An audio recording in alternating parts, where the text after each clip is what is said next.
was thick with tension, so heavy you could almost touch it. The silence was broken when Cassie Ventura's voice filled the room, telling a story of what happened behind closed doors with the famous music mogul Diddy. Her words were more than just shocking. They were terrifying. She spoke about abuse so cruel and calculated, it left everyone in the room speechless. She described twisted acts, baby oil, man mill, and forced actions during her period. These weren't just mistakes or bad behavior. This was intentional pain. As Cassie spoke, Diddy sat across from her, shaking.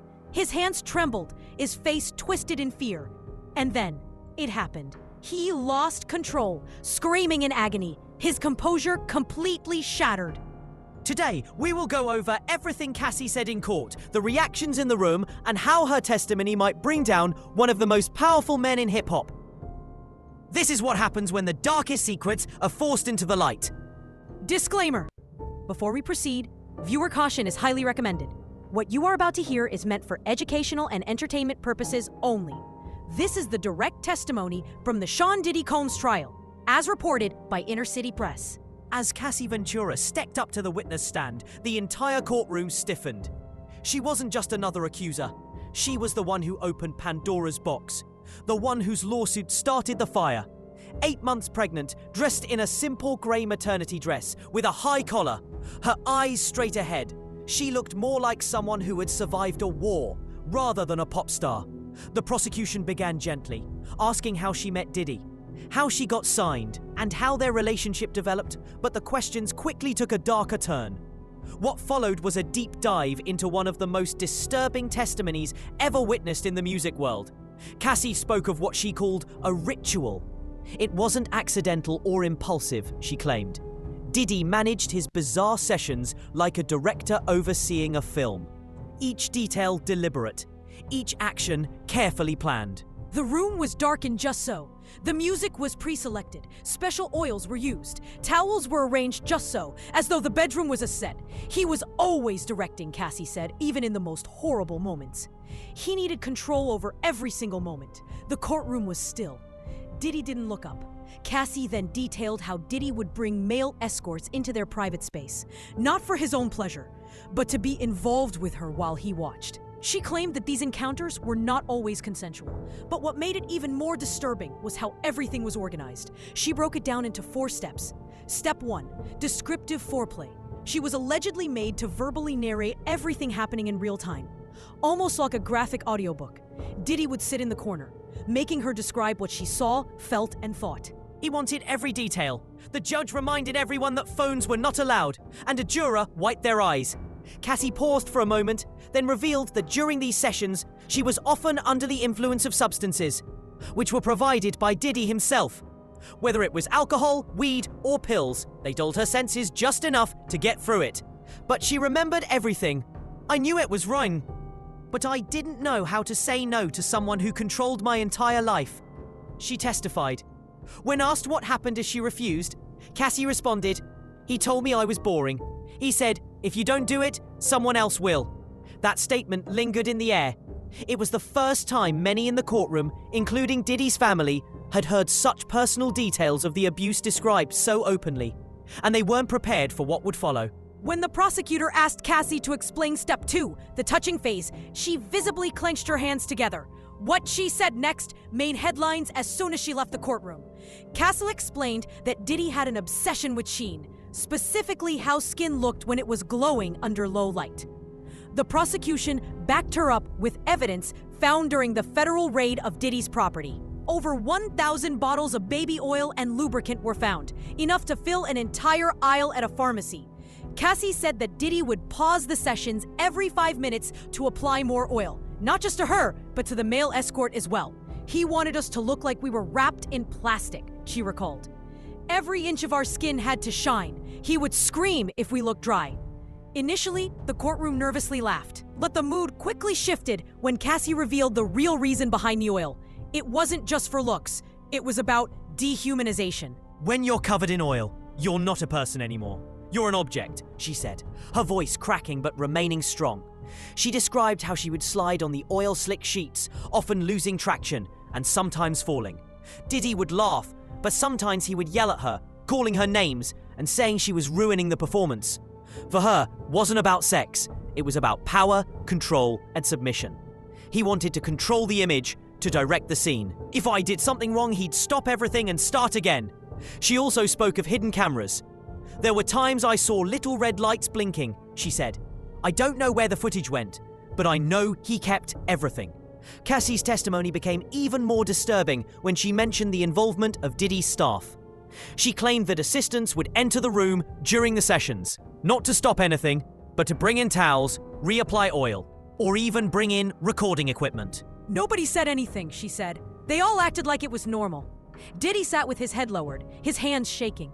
Even the judge seemed rattled, but Cassie was far from done. What she said next turned the courtroom upside down. When she reached step 3 and step 4, the room became completely still. She adjusted her microphone and said, "This part I still try to forget." Step 3, she called oral servitude. She admitted that she would try to rush through these acts, not out of disrespect, but because she just wanted it to end. "I wasn't there because I wanted to be," she said. "I was there because I thought if I didn't do it, he'd find someone else." As she continued, she trembled while describing how Diddy would often film her and the escort while giving off-screen direction. He would sit like a director overseeing a scene. He would say, "Slower, more eye contact, more." Talk to him like I'm making a grotesque film. As she continued, she trembled while describing how Diddy would often film her and the escort while giving off-screen direction. He would sit like a director overseeing a scene. He would say, "Slower, more eye contact." Talk to him like I'm making a grotesque film. Step 4 involved physical intimacy, though it wasn't always straightforward. Sometimes he would simply observe from a distance. Other times, he would join in, depending on how much he trusted the individual involved. If he felt secure, he participated. If not, he maintained his distance, assuming an almost divine detachment. But what truly unsettled the courtroom wasn't just the rituals themselves, it was what followed. Cassie testified that he would insist she collect evidence of the encounter and press it against his chest. He liked it, she said through tears. He said it gave him a sense of control. A gasp escaped from a reporter. A juror turned pale. The judge immediately called for a recess. Diddy remained still except for the rapid tapping of his foot. When court resumed, Cassie revealed something even more disturbing. She shared that on numerous occasions, she was made to participate even during her most vulnerable physical state. There were no pauses, no exceptions, and when things became visibly distressing, his staff would arrive with clean linens, like it was routine. "It felt like I stopped being a human being," she said. "I was just there, for whenever he decided." She described an incident where a male escort allegedly urinated on her while she lay on the floor intoxicated. "There were 2 men standing over me. I didn't feel like I could speak," she said. Diddy would sometimes call off the sessions when things went too far, but only when he was bored or annoyed, never because he cared. Cassie confessed that she stayed in this cycle because of her jealousy and fear of being abandoned. "He told me if I left, no one would believe me," she said, and I believed him. The courtroom was silent, the only sound the tapping of court reporters' keys. Everyone waited to see how the defense would respond, but nothing could undo the haunting details that had just been revealed. As the prosecution pressed on, they asked Cassie to explain what the darkroom sessions looked like from start to finish. What followed was a detailed description that made it clear these were not random acts of abuse. These were carefully orchestrated events, planned like a high-budget horror film. According to Cassie, the rooms were always set up beforehand. She claimed Diddy had people whose sole job it was to prepare the atmosphere. Lighting, furniture arrangement, oils, everything was meticulously planned. Cassie recalled once entering one of the rooms at Diddy's Miami mansion and finding a man adjusting a spotlight over a velvet sofa. The man allegedly told her that Diddy wanted the shadows to hit just right. She mentioned that cameras were always present, some visible and others hidden. "At one point, I stopped trying to count them," she said. "He had every angle covered." Drugs played a significant role in these sessions. Cassie said she was often given pills, the contents of which Diddy claimed would enhance the experience. She was never told exactly what they were. The prosecution introduced text messages between Cassie and one of Diddy's assistants where she asked what a specific pill was. And the assistant simply replied, "Don't worry about it." Cassie said these substances left her feeling disoriented for hours after the sessions. making it hard to remember time or events clearly. Even more disturbing were the props. Cassie claimed Diddy had an entire room full of toys and devices, some of which required instructions. She described a leather-bound contraption that she didn't even know how to use. Diddy allegedly had a male sex worker brought in to demonstrate how it worked. She said the worker was paid handsomely to train her on how to use the device. Then came the rituals. Cassie testified that on certain occasions like full moons or Diddy's birthday, he would host elaborate spiritual freak-offs, as he called them. She claimed Diddy would burn incense, play tribal music, and recite phrases from ancient African texts, claiming it was about power. He said I was helping him channel something bigger than himself, she recalled. The entire courtroom sat frozen, stunned by this revelation. Whether it was a sick joke or something darker, it was a moment that left everyone speechless. After days of emotional testimony, the prosecution shifted their focus toward Diddy's alleged physical abuse. They asked Cassie if the dark room sessions ever turned violent. Her answer was simple: yes, often. She went on to explain that the violence wasn't spontaneous. It was a calculated extension of Diddy's need for control. If I broke character, he'd snap, she said. If I cried, if I hesitated, he'd grab me. Cassie recounted a night when she refused to engage with a male escort, telling Diddy she wasn't in the mood. He grabbed me by the arm, dragged me into the room, and slammed the door behind us, she said. He screamed at me for ruining his night. She recalled how he pushed her so hard that she fell onto a metal frame. I still have the scar, she added. Prosecutors presented a photograph of the scar, taken by a doctor years after the incident. Cassie stated that this wasn't an isolated incident. She described another night when Diddy became enraged when she tried to leave during a session. I got up, I told him I needed air. He blocked the door, she said. He slapped me, not in a rage, but calmly, like he was correcting a child. She spent the rest of the night crying in the bathroom while he finished the session without her. The courtroom was in disbelief as she detailed how staff members were present during some of these moments. One assistant, she said, handed her a glass of water afterward and whispered, "You're okay. You're doing great." I think that was the worst part, Cassie said. Nobody acted like it was wrong. Cassie's attorneys then played a voicemail that Diddy allegedly left her just hours after one of these violent incidents. In the message, Diddy sounded emotional, saying things like, "You know I love you. You make me do crazy things." The prosecution argued that this voicemail was part of a larger pattern, emotional abuse layered on top of physical domination. It was like he broke me down and then tried to build me back up, Cassie said.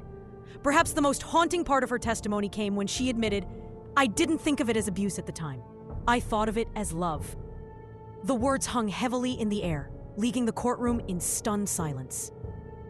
If Cassie's testimony was explosive, the arrival of the male escort known only as DA was nothing short of an earthquake. DA, a well-built man in his 30s, wearing a grey suit and dark sunglasses, stepped up to the witness stand with a calm demeanor that sharply contrasted with the tense atmosphere in the courtroom. But his words added new layers to an already disturbing case. DA confirmed that he had participated in numerous sessions with Cassie and Diddy. But he claimed that it was Cassie who contacted him directly each time. She would book me under a fake name, he said. Sometimes she'd say it was for her birthday, sometimes just for fun. He described Diddy as quiet during the sessions, mostly sitting in the corner and watching. When asked about the incident where he allegedly urinated on Cassie, DA shocked the room. "Cassie asked me to," he said. "It wasn't Diddy's idea." The prosecution seemed momentarily thrown off by this statement, but they quickly refocused and asked about the atmosphere in the room. DA admitted, "Yeah, it was weird, very controlled. He had rules. No speaking unless he asked questions, no touching him, and everything had to be on camera." Though DA's testimony contradicted some aspects of Cassie's story, it corroborated others. He recalled a night when Cassie emerged from a room with a bruised arm and teary eyes. "She didn't say what happened, but I knew something was wrong," he said. Later, he described seeing Diddy shove her against a wall during a heated argument. That wasn't a freak-off. That was abuse. During cross-examination, DA revealed that he had been paid well for his participation, sometimes receiving thousands of dollars in cash. However, he also confessed that he stopped answering Cassie's calls after one particularly violent night where he allegedly saw Diddy throw a bottle across the room. "I didn't want to be around that," he said. Though DA's testimony complicated the prosecution's case, in some areas, he also confirmed key elements. Diddy's obsession with control, the existence of recordings, and the presence of violence in these sessions. One juror was seen holding back tears as DA stepped down from the witness stand. The trial reached a new level of intensity when the infamous 2016 Intercontinental Hotel surveillance footage was played in court. The courtroom fell completely silent as the raw, unfiltered video showed Diddy stalking Cassie through a hallway, grabbing her by the back of her head and throwing her to the ground. After a brief moment, he turned back and kicked her while she lay motionless. This was not a scuffle. It was a cold, calculated attack. And it was all captured on video. As the footage played, Cassie remained expressionless, while Diddy, already visibly tense, began twitching uncontrollably. His defense team knew this was a devastating blow. The prosecution paused the video multiple times to zoom in on key moments. The way Cassie's body hit the floor, the emotionless expression on Diddy's face, and the chilling distance between them that made it clear this wasn't a fight, it was an ambush.